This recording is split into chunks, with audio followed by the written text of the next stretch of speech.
Everybody. Welcome to the best podcast you will ever hear. Welcome to Back to Basics, a comic book podcast. We took a hiatus, just like everybody else. Everybody was on vacation, so I just want to let you know we were not slipping or sleeping on the podcast. So just wanted to let you all know we are back on it, and we're looking forward to this guest here today. We're back on season two, and it has commenced in a big way. So we're looking forward to. If you love manga, this is the episode for you. So, welcome to Back to Basics, a comic book podcast, B2B for short. Again, the dopest podcast on YouTube because we center our creators as people first so that we can translate the why and in their creativity, why they do what they do, and ultimately talk about the publications. So, today's episode is a great one as we explore the world of manga with a super talented boss who has Yep. charted her own way and is her own boss in the industry. And you'll hear more about that. I'm so impressed and it's awesome. I can't wait. You've seen the teaser, so you already know who it is. It's going to be a freaking amazing episode. And I'm Gen X.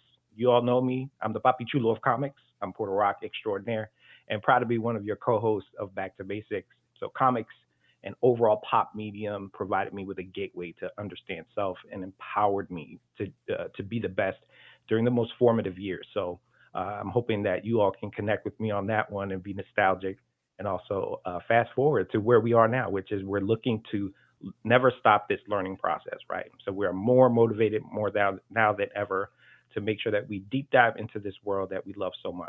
And I'm going to pass it off to my brother from another mother, Tempos. Appreciate it. And my name is Tempo. To bring you a mix of comics and culture. You know who it is. I look forward to providing adult content, and you already know how I get down. But definitely, we want y'all to engage with us. So if y'all could do us a favor, please subscribe, like, comment. Make sure you bring out suggestions. We want to make sure y'all communicating with us so we can communicate back. So let's get on to the show. Awesome.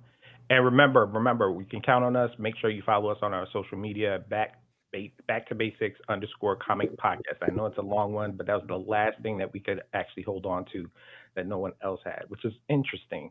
It's very interesting. So I think it's a someone's trying to get us. But anyway, We it's do it all the good. Brooklyn way. Yeah, it's the Brooklyn way. It must be. So I'm going to introduce the amazing creative and owner and everything under the sun. I'm so excited. I met Robbie actually at the Gen X Con, and we communicated via virtual. And I said we got to have you on. So Robbie J. Atkinson was born Priscilla J.R. Atkinson, is a creative entrepreneur and activist known for her avant-garde storytelling. Celebrated for her innovative approach, Atkinson blends intricate red herrings and dramatic elements with thriller, action, and sci fi genres, elevating her characters and plot complexities. Her works, including the psychological short film Kalimba and the manga series The Seventh Kingdom, Fukushu no Okoko. I hope I said that perfectly because I practice all day. It utilizes fictional settings to provide allegorical commentary on race, class, and culture with a diverse background in music, film, and education, which is also another add on. Is just a phenomenal person to have on here on our podcast. Atkinson holds a bachelor's in film and video with a minor in music from Georgia State University and a master's in digital production. She founded RPX Media Production and the nonprofit Foundation for Interethnic Restoration, FIRE. Her career includes working with international K-pop artists, whoop, whoop, and local Atlanta organizations. That was not a K-pop song, so don't anticipate I won't be singing any K-pop. And she has been recognized for her efforts to foster hope, connection, resilience, and authenticity through art-based narratives. So this is what this podcast is about. It's about the total package. We have brought to you the total package today. We are so excited. I'm going to bring her onto the stream and make sure that we put you front and center. Robbie, welcome to the show, Back to Basics, a comic book podcast. Thank you for just coming on and just spending some time with us. We're looking forward to asking you a few questions, but yeah, just wanted to say hi. I don't know if you wanted to say hi to all your fans, family members. Hello. Well, thank you guys for having me as part of your show. It's an honor. And hello to everyone who's watching. I hope you enjoy this. I hope you enjoy learning about the process and the journey. And I'm just looking forward to it. Awesome. So one of the pieces to the puzzles we always want to ask our guests, what is your origin story? We want to know everything. And you can share everything, the things that you want to. But when we think about amazing folks, we want to know where they come from, what their influences are, your background, upbringing, identities that really tie you to what you're doing right now. Mm. Gosh, I mean, I think my enthusiasm for music, for film, and for cartoons all started from my childhood with my dad. Um, my dad was someone who, I mean, from I was like yay high, he would take me to the movie theaters and we'd watch movies, and afterwards we would analyze it on the drive home back. He encouraged me to draw. My cousins used to be into drawing, and I used to sit down and draw with them, and we'd talk about characters and all of these different things. He exposed me to different cultures, despite my Jamaican cultural upbringing. He really did his best to make me as well rounded as possible, and very much informed my desire to go into the film industry professionally. When I was able to choose what major I wanted for college, um, was my biggest cheerleader when I started RPX Media Production. And if he was alive today, he would have been thrilled to see the manga. But honestly, I think that my origin story comes from the foundations of my family, just a dedication to good storytelling, and even looking at it from like a psychological perspective, because my dad had a degree in psychology. So I mean, him and my mom really. Yeah, yeah. So, Robbie, I don't know if you know or you heard from the intro. All three of us are from the Caribbean, so this is going to be a Yes. fun freaking episode. I'm Puerto Rican. Tempos. I don't know if you want to talk about all your multiple identities. I'm Puerto Rican and Cuban. Boom. Oh, nice. Yeah. So Yeah. we have like this will be the Bermuda Triangle maybe for today. So we'll see. So, So, The islands. talking about that, your connections to, the Caribbean, your family, how does that translate into your writing and the way that you really infuse your cultural or even just your identities within that space? mm, I think that there's this thing that I think the Jamaican community does where it really, and you may have grown up hearing this too, but like if you're gonna do it well or don't do it at all. Yep. And I think that excellence, that standard of excellence that you're raised with, I mean, from as long as I can remember, influenced me in school, to where I remember being in school and the kids were like, "You're not like us. You see, you're different." They could tell. And I was like, "What do you mean? I was born here," but they could tell, you know. And I think that standard of excellence really challenged me to do well, to stand out, to be the expert in my field. And something my dad always said too was, don't be content with just copying what else is out there. Be as original as you can be. Show the world something they've never seen before, and even if it's not entirely original, let it be something so uniquely refreshing that people can appreciate it. And I do believe that the philosophy behind the culture very much influenced and motivates me to this day. Yeah, I agree. I mean, I don't want to speak for all of us, but I think our parents, especially immigrant parents, Oh yeah. they had a different take on excellence, and they really want their Hmm. generations to grow and to prosper based off of the backs of their predecessors. So I'm happy to hear that. And after we hear your story more about how you've become an expert in your area, I think folks will be able to see. I want people to see the connections there, because the reason why I'm harping on this so much is because our foundations, especially our Caribbean foundations, for folks who have never been to the Caribbean, we are hard-working people. We have ingenuity at all levels, and we do not take no for an answer. So even our parents didn't take no for an answer. I remember, I'm sure you have had this. You had to be the tops of tops in your class and make sure that you were doing really well. So Right. Become a professional in your field. That's Mhm. how I was taught. So speaking of that, so let's talk about congratulations on the book. I believe it came out Friday. Talk to us about your inspiration getting into manga and your recent project, The Seven Kingdom, Chapter One, Family History. Mm. Honestly, this was a bit of a pivot for me, that in hindsight only made sense because I started off with my business really focusing on film. You guys said earlier that I had a background in the K-pop industry. A lot of the film work we did before was commercial film, promotional marketing, things like that. And I got tired of doing that and wanted to focus on the artistry and the craft of storytelling. So I filmed the film Kalimba. And after I did that, I had been procrastinating on that for so long, believe it or not, because I was afraid that maybe I wouldn't do it well enough. And then after I did it, I said, okay, wait a second. If I could do that, I can do everything else. Like, please. And so I had a working relationship with Tagline 9 and the team already. And I told them from years before that I had this project. At least back then, it was just an idea. And I said, hey, I'm ready. I think I'd like to give it a try. And they said, say less. And that was how we got started with this all. And I mean, the Seventh Kingdom, Fukushino Koku, really is an amalgamation of my personal experiences and I think really important lessons that I learned. So, fun fact, actually, last week was my birthday, and I reaching this Oh, now. happy Thank you, birthday. thank you, thank you. Reaching this point at my life now, and kind of just reflecting on, what have you learned up until this point? And they say that I've heard people say, "Oh, the 20s are the best years of your life." That was a lie. That was a dirty lie. 20s was ghetto. It's a rough ride. You're learning about yourself, and I feel like I Yeah. looked at all of the lessons, and I said, okay, what are some things that I'd like a younger audience who's currently going through this journey to be able to learn and take away. And if they were to read the series, how would this be holding a mirror up to them? Like you said, this is a story that talks about revenge and redemption. It's about a sheltered young woman who embarks on a journey of revenge following the decimation of her village. And Yeah. she collides with dark revelations as she assembles her team to confront the Seventh Kingdom, because we know off the bat that they're the ones who did it.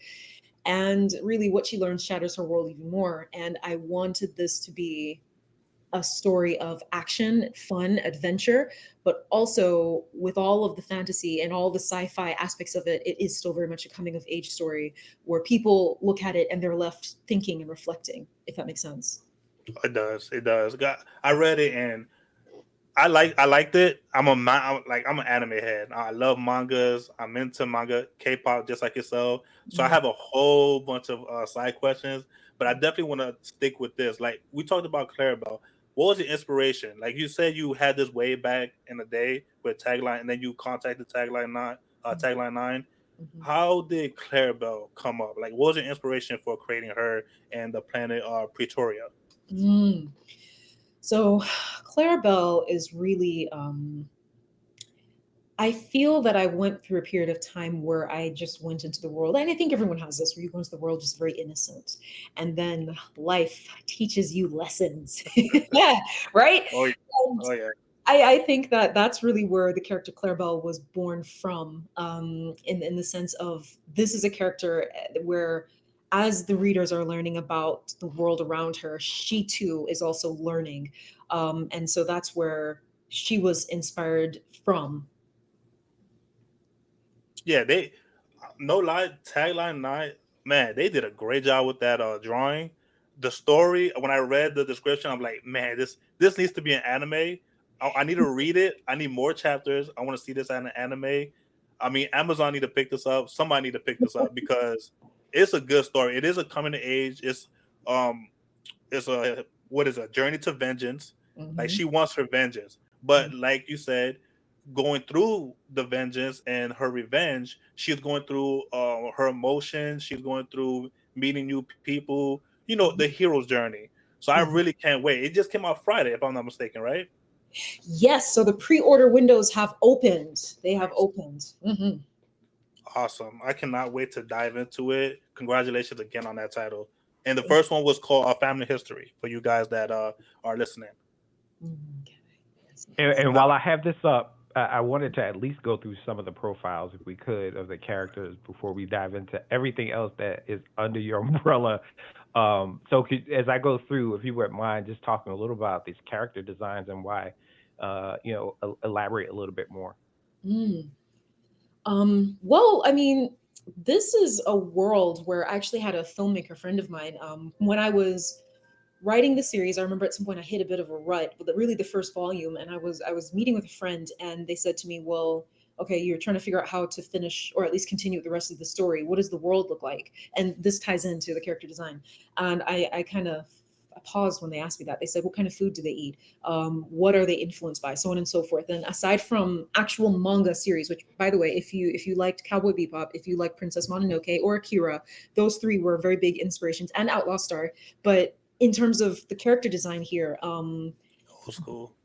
yes, look, oh, the classics, right? Oh yeah. In terms of character design, Claribel's dress actually, the reference for her attire was based on the Ethiopian Walaga Oromo attire. It's a certain tribe in Ethiopia where they literally wear white, black, and red. And I remember showing a sample of the dress to Walla, and I said, Walla, can we make something a little bit like this? Because the first kingdom, where Claribel is born and raised, is a less developed kingdom. So there's a total of 7 kingdoms on the planet of Pretoria, and the first kingdom is, I would say, the least developed, the one that is most in touch with nature, and it's very Hayao Miyazaki-esque in terms of the landscapes and the lush greenery, and everyone wears loose clothing, and so I wanted her clothing to reflect that comfort and that connection to roots, so to speak. Well, it comes in when she's kicking everybody's butt. Yes. Yeah, she's definitely. Oh, so we got. Yes, so this is the seer, and this is actually Claribel's father. And of course, a common question I get when people see him and they see her is they're like, "How does that work?" Because she's dark, and I'm like, "Yeah, yes, this is true." Good observation. Yes, and that is actually part of the intrigue of her story and what she eventually comes to learn. This is her biological father, but there is also the question of her mother that you do not get to learn too much about, at least not for season one. Hint, hint, there are 3 seasons that are currently in development. But anyways, Nice. um, thank you. But yes, this is a character who he's very much shrouded in mystery, very deliberately so. And what you see is not really what it is. And really, this profile, this was before I actually revealed what the seer looked like. Because if you go to the Instagram page, you'll see, and I mean, the other graphic that was up, you see what he looks like underneath that shawl. So there's a moment where he has to really step up. And when he steps forward, essentially to protect his daughter, that's when she starts to have more questions. And that's really what kickstarts her journey for revenge and his history and more about her family, because she's been raised in isolation, apparently, away from everyone else. And she wants to know why. Too much Mm. intrigue. Too much intrigue. I cannot stand it. Can I get a sneak peek of all of? No, I'm just kidding. I'll wait, just like everyone else. Good things come to those who wait. That's true. That's true. I'm just, when it comes.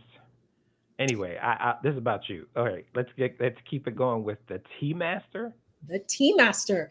So the seer was the combat alias, and likewise here we have the Tea Master. That's also his combat alias, and this is actually who we start off seeing at the very beginning. And so if people go to I think it's Medibong, they can look up a sneak a peek edition or a volume 1 preview, and this character comes up within that preview. So essentially, our main character, Claribel, goes looking for the Tea Master based on information that she learned.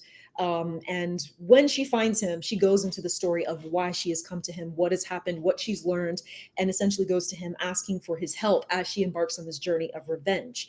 And that is essentially where we are. And he too is very much shrouded in mystery because he is a former colleague of her father. He's a former, how do you say this? I guess you could say a former military friend based on Okay. his very Mhm. violent past. And so there's more to Okay. that too. So we get origin stories later on down the line.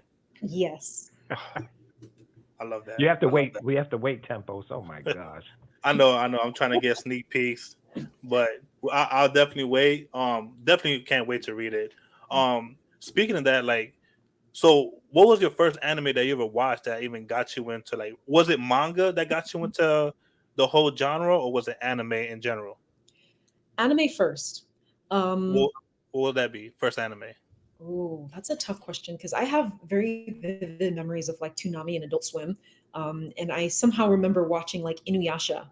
Um, and I think I used to watch Sailor Moon, and I was a kind of kid who liked both Sailor Moon and Inuyasha. I used to watch Dragon Mm. Ball Z. I remember, Toonami. Yes, right. Like, Those were the days. got Um, I remember watching Outlaw Star, and I remember watching Cowboy Bebop, or at least portions of it. And this was back when, especially Adult Swim was like on late. So for me in my house, we only had one TV at the time. So, and it was in the living room. So I would go to bed and wait till my parents were asleep, and then like tiptoe back up to the living room and turn the TV on at like the lowest volume and sit down and watch. And so I'd nice. say, mhm. We all did that. Well, I did. I know. I mean, my first anime was Fist of North Star. Mm, Um, Once I got into that, Dragon Ball Z, Cowboy Bebop, like you said, everything in Toonami basically was my first anime, Sailor Moon, and then I started getting into like Slice of Life, getting into the different categories, and now they got like Isekai. That's like my favorite genre right now, where yeah, people are like, they get hit by a truck, the infamous truck, and get zapped into another world, the truck. Oh yeah. the infamous truck. But speaking in this whole area, like K-pop. Like, tell me about that. Like, how did you get into to K-pop? Like, was it because of the anime intro outros, or how that Mm. happened? That was very much, I consider that so much of a detour, a very unexpected detour at that. When I graduated from grad school, I was really looking for work, just to exercise what I had learned.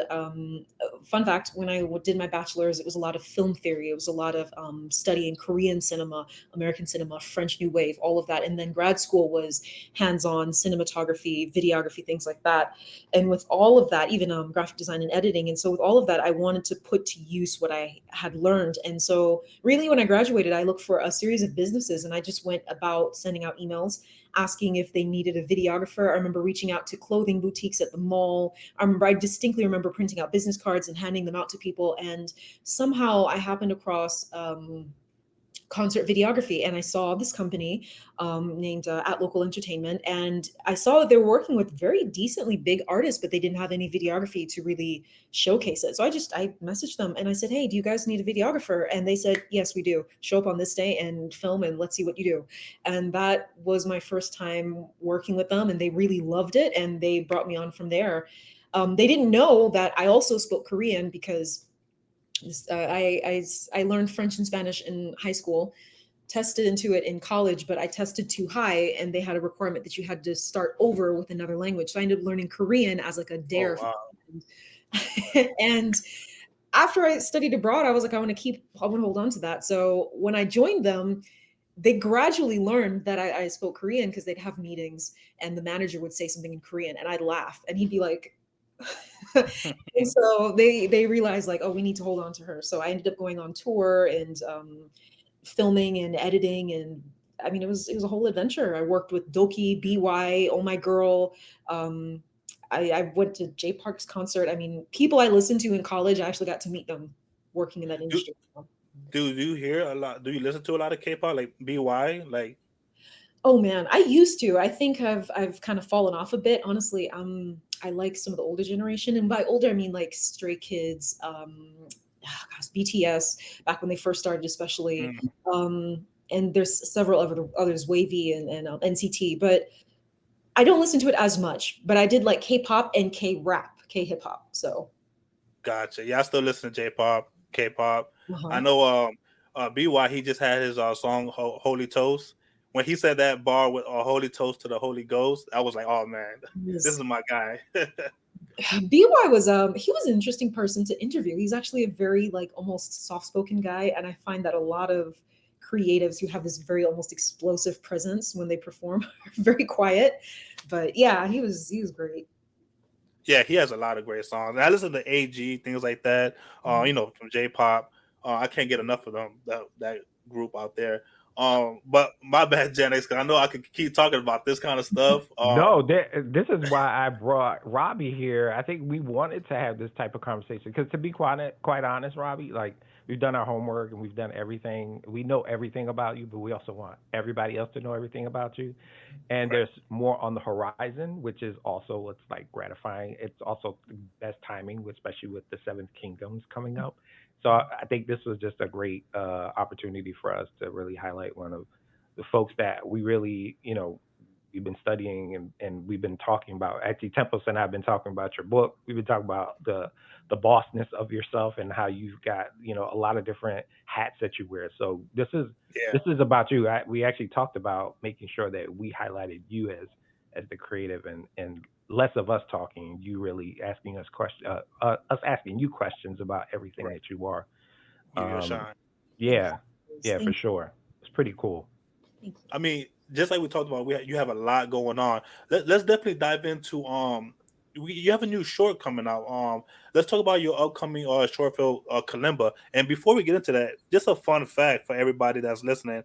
Kalimba was invented in, I believe, West Africa, right? It was given the traditional name in Zimbabwe and was westernized in England by Dr. Hugh Tracy. If I'm mistaken, please definitely let me know, but I'm very interested in Kalimba. How did that title come to tuition, and how did that short film? Everybody you have on there, like you have a great cast on there. Also, Thank talk you. to us about that. Oh boy, that was a complete adventure because this is actually it's a feature film script that I co-wrote with my late father. Um, that was a thing that he always wanted to do, and I think I like I said I procrastinated for a bit, but I remember when he was alive, I remember us writing a draft, and he sent it to me, and I corrected it, and I sent my version, and we went back and forth. And before he passed, he said to me, "This is going to be your project. I want you to work on this, and I want you to work on it until you're happy with it." And it took me a little bit, but I think when he passed, I finally decided to take a look at it. And really, so Kalimba, that is indeed the name of the instrument, and that is because at a glance, at least from the short, the kalimba is the source of some strange, bizarre paranormal experiences, especially as it relates to sleep paralysis, which is really the opening sequence, and it was also the teaser for the short. And I mean, it was just a complete joy because like I said, I had been doing a lot of commercial work before. Like I said, the K-pop work, doing interviews with local businesses, even doing some music videos, dance visuals. And so to pivot and do something more complex, to go from having like a smaller team of maybe 5 or so people to working with 30 people, and to find your unit production manager and your producer, who our producer was in New York, so she never once was in Georgia, and she did everything remotely. Casting, being the casting director, going and handpicking the actors myself. We had over five, I think it might have been 600 submissions to each of the roles. And I sifted through each and every single one of them until I was happy with who I had. Um, and I mean, even the process of the table reads, breaking down the psychology, I mean, it was so rewarding because these are characters that you make up. This is a psychological horror, balancing the question of, is what I'm experiencing real, is it spiritual, is it just psychological, and really just exploring that and having the concept of illusion played with. Is it an illusion of my mind, or is the demon playing illusions on me? And I mean, I had people show up to auditions who, I had one woman, she showed up with a manila folder with a breakdown of my character. And Oh wow, I was shocked because I mean, she sat down, she said, this character likes this character does not like this character has this fear, this character secretly is, I mean, she had such a deep psychological analysis of this character that's not even real. She read 2-3 pages and she got all of that just from, and that was amazing to me, just meeting different talent and their different takes and perspectives. And Sheila won me over because as well as she could relay the coldness of the mother, she also understood the fear behind that coldness. Mhm. That was a nuance that was hard to capture. So everybody on the team was great. I mean, it was such an adventure. It was exhausting. It was 17-hour days. That was we spent a month preparing for 3 17-hour days. Oh Um, wow. yes, but man, the final, and then I wrote it, directed it, and I also edited, because editing is also a talent that I have. And to see it performing now, to see it winning awards in Paris, in Greece, in Korea, all over the place. I say to myself, if my dad was alive, he would have he would have been so stoked. But yeah, it was just fun. And that was a moment where people said to me, "Oh, you've been doing this for like 10 years." And I said, "No, this is my first short." And again, people were floored. So it was just, I was in my element. It's just Nice. another form of storytelling, and it's great. Wow. I mean, that's a real like horror. For me, I had one time when I had a sleep paralysis. I felt like someone was holding me down, and I Yes. couldn't get up and wake up. That's scary. So Yes. I can't wait to see this show. When can we get a sneak peek or see it out here in the West? Um, I'm waiting for it to premiere. Really, this year is the festival run, and once we've gotten all of our awards, then I'm trying to arrange an in-person screening, and then I'll make it available online. So that's tentative, much like the Seventh Kingdom, but it's coming. It's coming.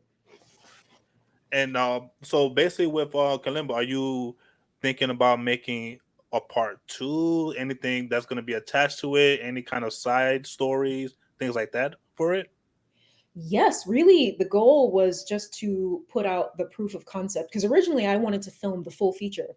Um, I had a colleague of mine say to me, "Well, why wait until you have everything to film the feature? You can do the short, and when the right people see the short, they'll help you make the feature." And I said, "Okay, that's a route." And for me, we filmed this in 2023, and I said, "Well, maybe we'll film it in 2024, the feature." And again, the friend was like, "No, you can do this now. Do it now." And so, I mean, yes, there's going to be the feature version of it, but I would like to go back and actually rework the script because after doing the short, I said, okay, I can make this stronger in some areas. So Oh wow! Hey, if you ever need a Latino running around with his head cut off, let me know. there I'll you be able to.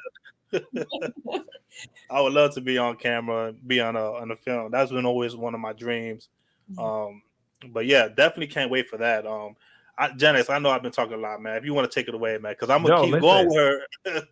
Listen. No, I wanted to ask you because you alluded to it. I love the fusion of cultures, the intercultural elements that you brought forth. Like, um, yeah, I just wanted to know as you become global and international in your offerings and even the articulation, how important is it the diversity and the inclusivity in a space that typically might not be in traditional manga sense or even in anime sense to pull all that together into this like beautiful piece, right? Like it makes sense. Like for some people, they look at things very binary, just like it's either this or that. Yes. What I've seen and what I've heard from you today is that you you're looking at the traditional ways and saying paying homage to it, right? Hmm. Providing that context, but then you're breaking barriers and kind of interweaving culture and telling or retelling stories or reframing stories. So you talk a little about like what is that? I think I have an inkling because we talked about the Caribbean connections there, right? But I think that there's also something an appreciation there of intercultural weaving that you've done, especially with your investments in learning the languages and just who you are as a person. So the uniqueness of it to me makes sense to me. But for others, have you seen folks saying, "Oh, this is not traditional," or "This is amazing. I'm glad you went down this route to provide us an inclusive space for us to also be represented." Hmm. I've heard both. I've had, I mean, from the writing and from the writing to the diversity. I had people kind of question like, why do you write this like that? Why don't you do it more cookie cutter? It's more simple. And I said, no, it's not about simple. It's about creating a challenge that's fun and engaging and providing something new. And as someone who, like you said, had to learn different languages, I think I saw constant arguments about appropriation and culture and appreciation, and even saw what homogeneity looks like, right? And how that can be good. But for me, I feel that it makes for a better story when you can pull together. Because I mean, you can make everything up if you want to, and you can make everything homogenous. But why not utilize the beauty that we have around us when we have all of these cultures and languages, and there are people who I mean, they're almost invisible in this industry, right? Because it can be very, like you said, binary, and it can be very homogenous. Why not explore that? You're not going to stand out from the crowd by doing what everyone else does. So if they're all doing what's homogenous, then it behooves you to experiment and break boundaries. It behooves you to have fun. And really, for me, it's about having fun. It's about how can I take this little element here, put this here, create something new, and let people say, hey, I recognize that, I know that.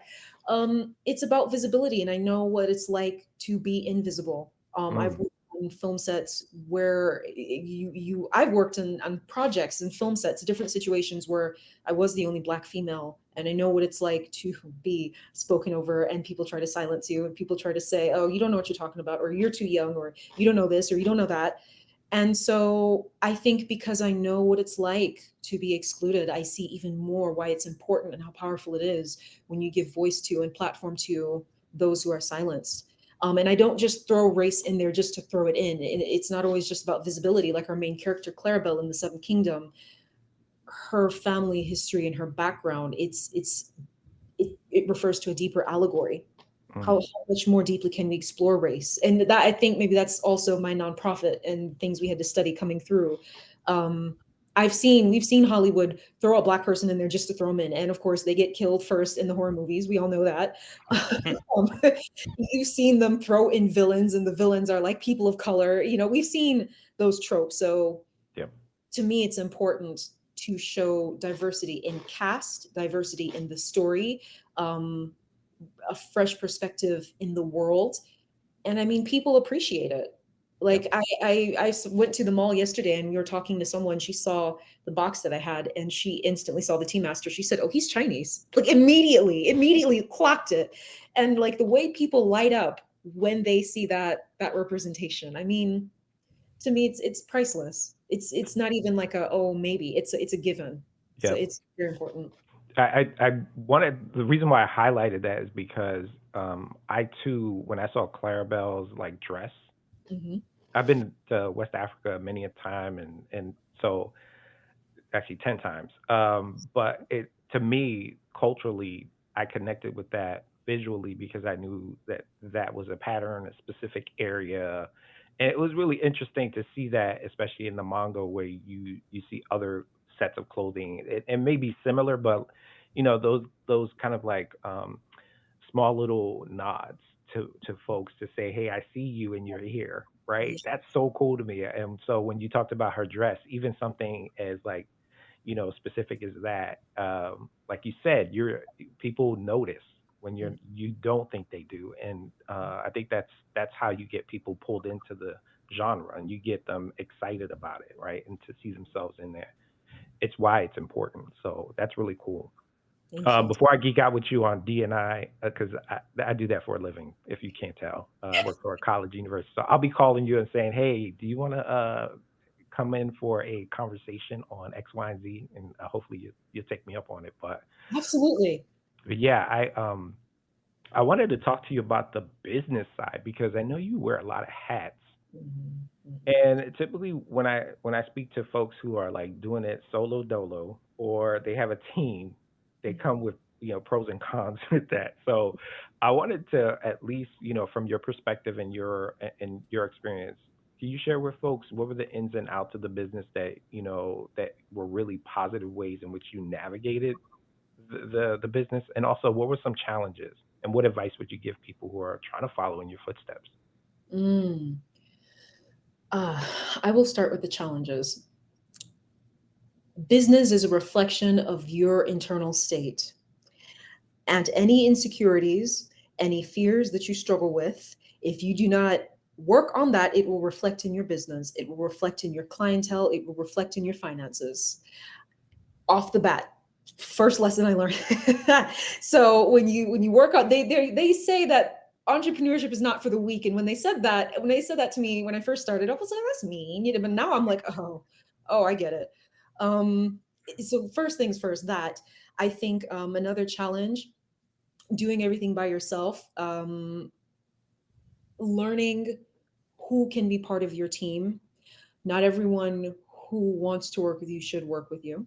And Mm, when I say this, I mean, when you have different ambitions, you can interfere with one another. When one person has a different pace, sometimes you complement each other, sometimes you get in each other's way.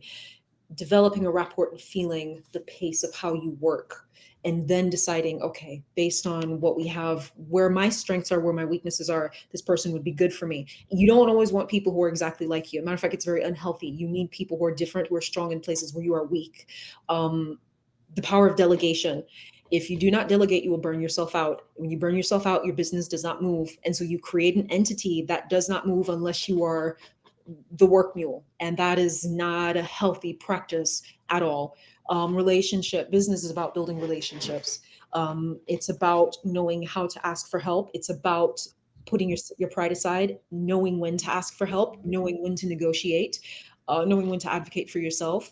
And as a creative, understanding how to market, understanding who your target audience is. I took a business class. I took an 8-week business class just for the manga, because I said I refuse to write this series and it sit down and collect digital dust, because I don't know how to market it, because I don't know who my target audience is. And I'm like, oh, they'll just come, because it's good. They'll come. No, no, no, no, no, no. You have to know how to market. You have to know how to run the numbers. You have to know who to go to help you with your numbers if you don't. And you have to be confident enough to speak about what you have and show up. If you make it and you do not show up, you will collect digital dust. And then those are the people who say, oh, I tried it and it failed. And that's another thing. Failure is not when you make a mistake.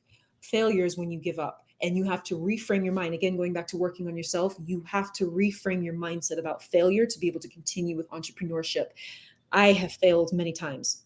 I have messed up several times. And it doesn't matter that you fell. It matters that you got back up and you kept going. You only fail when you stop. Mm, Right. mm. Oh, That's She got amazing. me. She got me hyped. I know. What am I doing with my life? No, no, I also think that that those are wise words. And I also think it also lends itself to for folks to think about self, and it's kind of like the you have to kind of create what you know about yourself, how to improve yourself, how to be better. Like you took a business class just for this because you wanted to make sure that you were prepped. And in this world of like, I need it now, there's no patience at this moment in time for folks, but you have to have a diligence about you to make sure that you have a plan of action and that you have the right people around you. And not mhm. everybody should be at your round table, right? Yes. And you need to be assured that you have people who are going to challenge you and also are going to be those folks that can also you can delegate, and you don't have to know everything, which Mhm. yeah, that hit me, that resonated with me a lot. That's hard for me, especially my Caribbean background. I'm like, I can do it. Yeah. You envision something, Yep. you delegate it to somebody and it looks crappy and you're like, never mind, move. It's kind of I'll like do it myself. I'll do it myself, right? Yep. But sometimes in that you can kind of realize, oh, you know what? This piece doesn't have to be perfect. It's the overall, like, we're trying to build people as well, which is the Mhm. relationship aspect. Mhm. So that's cool. Um, yeah, I'm hoping people that are listening really hear this because I think that message is a lot different than some other folks that have come in and be like, there's the positivity, and then they go into, I got beat up.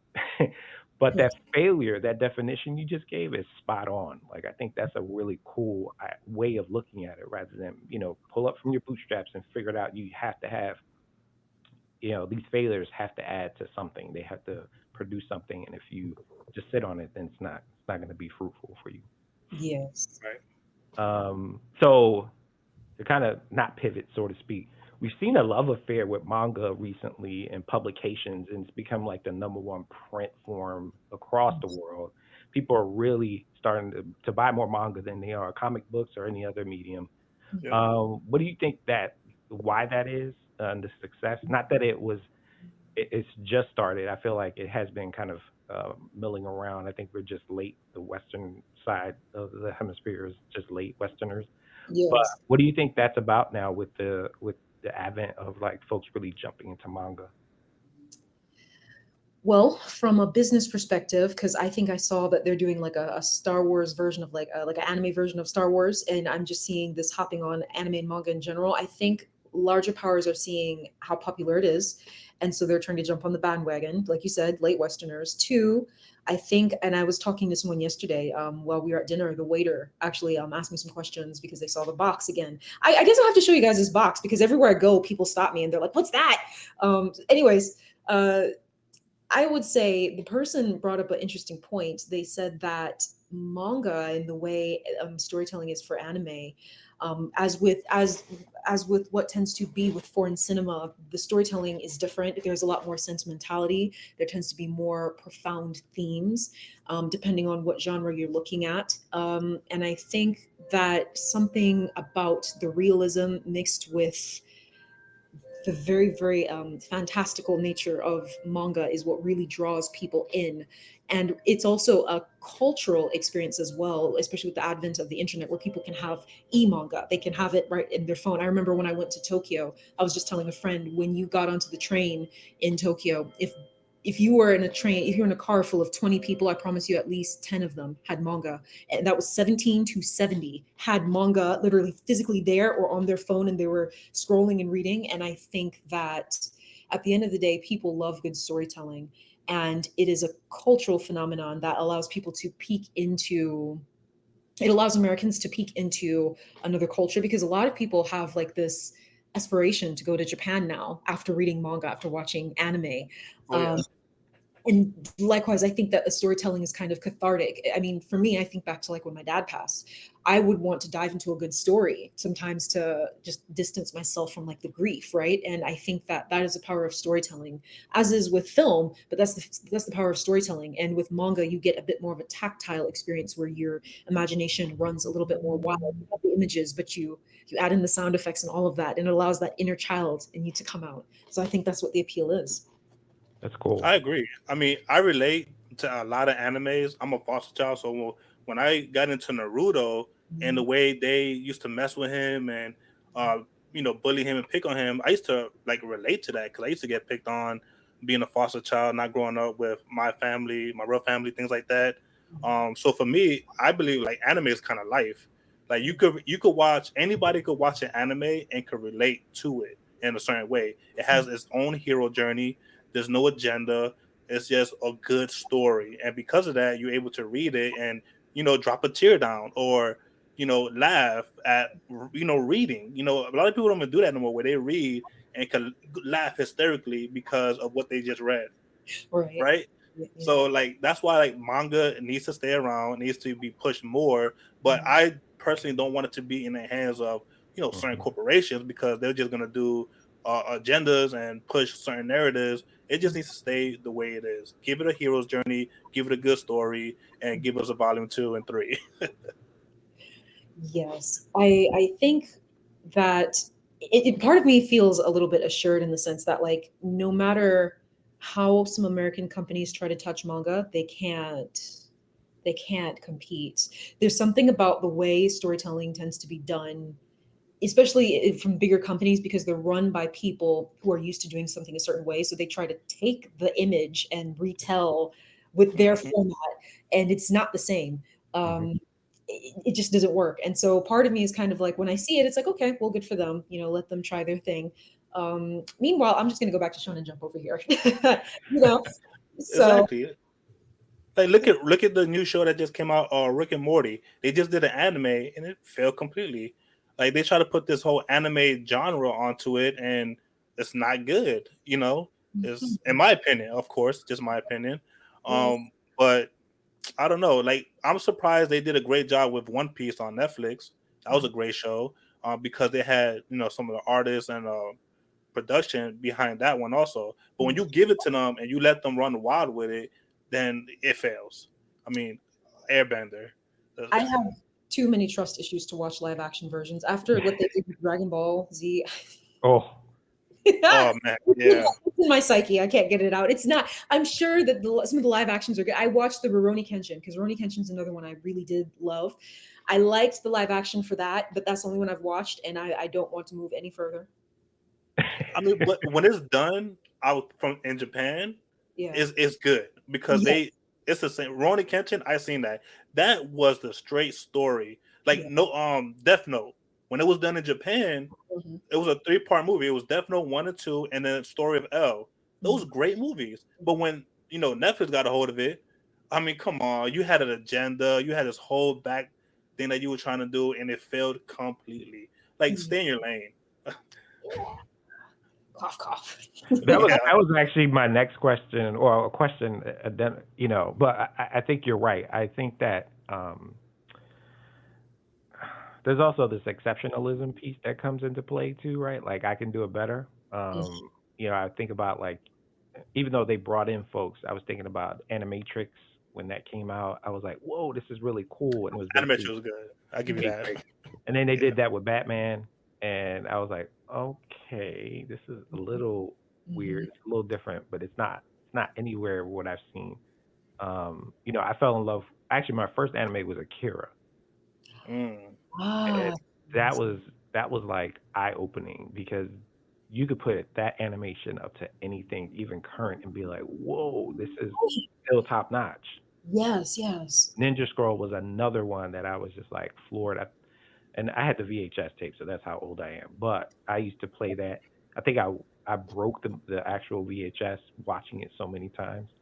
But it's that I think I think you're right, Robbie. I'm not sure if the true fans or the success would ever follow the Western version of those, right? Like even if you watch Dragon Ball Z, the original with no English subtitles or no English like dubs, right? Mhm. You see the original, it's way different than Hmm. what they processed over here when we Mhm. watched it. So it's I think people are really they covet the sanctity of that, the manga series and the animes.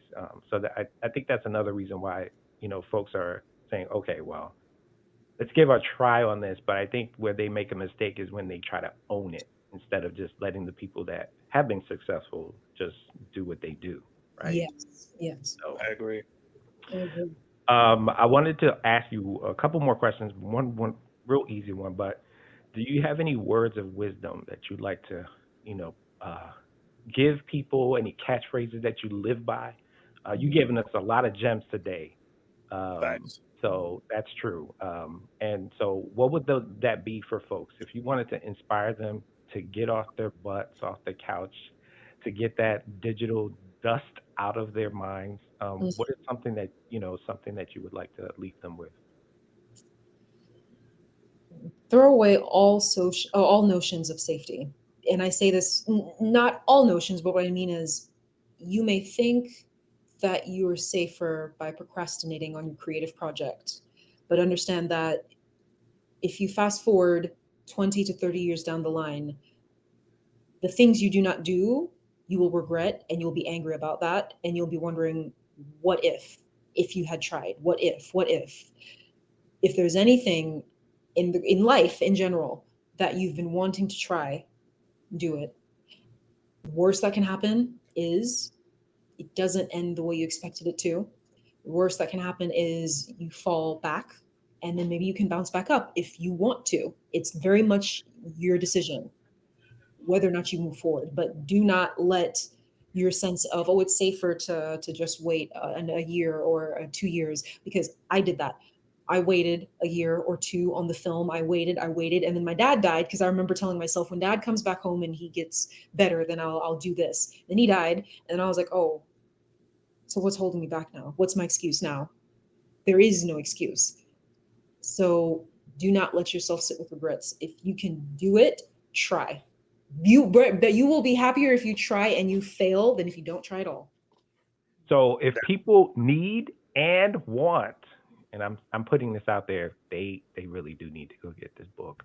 Hmm. How do they get in touch with you if they want to possibly even have you for a conversation, a panelist, or what have you? How can people reach out to you, and how can they purchase your book?